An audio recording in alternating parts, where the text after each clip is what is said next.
le M23, soutenu par le Rwanda, a utilisé des armes lourdes lors de son offensive sur Goma en janvier, frappant des quartiers densément peuplés et des camps de personnes déplacées. Mon bureau est en train d'enquêter sur d'autres violations présumées du droit international humanitaire et beaucoup d'entre elles pourraient constituer des crimes de guerre. Après avoir pris le contrôle de villes et villages, le M23 a arrêté arbitrairement des policiers et de nombreux civils, y compris des enfants. Des combattants du M23 ont aussi capturé des soldats des FARDC et forcé certains d'entre eux à rejoindre leur rang. Des témoins ont raconté à mon équipe que les personnes capturées étaient et restent encore détenues dans des conditions inhumaines dans des camps militaires comme celui de Rumangabo ou dans des lieux de détention informels. Beaucoup d'entre elles ont été recrutées de force par le M23. Le M23 a procédé à des exécutions sommaires et extrajudiciaires en violation manifeste des droits humains et du droit international humanitaire et qui pourraient être qualifiés de crimes de guerre. Le M23 a utilisé la torture et d'autres formes de mauvais traitements pour imposer de l'ordre, forcer les personnes à travailler, réprimer toute opposition et extraire des informations. D'après l'UNICEF, au plus fort du conflit, un enfant a été violé toutes les 30 minutes.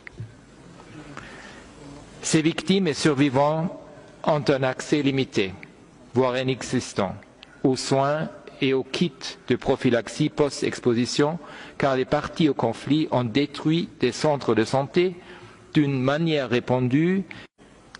Distingués délégués, des centaines de milliers de personnes déplacées subissent les conséquences les plus graves des combats dans le nord Kivu et le sud Kivu. Environ 1 million de personnes ont été forcées de fuir leur domicile ou de se déplacer d'un site temporaire à un autre.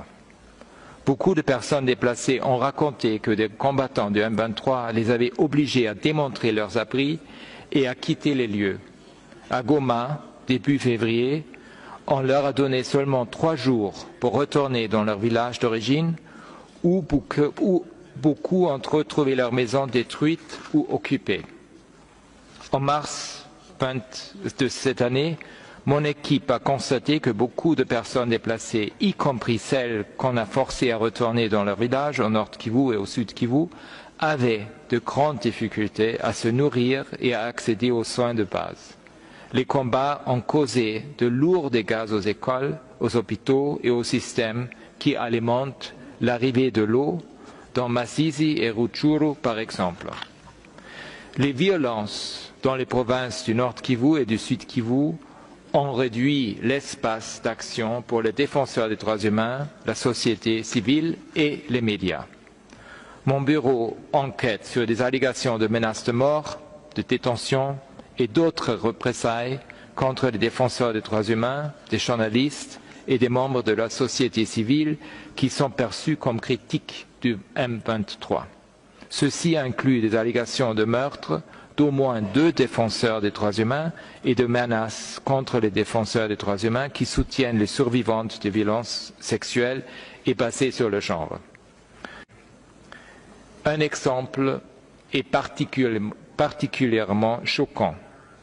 Dans la nuit du 28 février, des combattants du M23 ont attaqué 2 hôpitaux à Goma, l'hôpital de Ndosho et l'hôpital Heal Africa.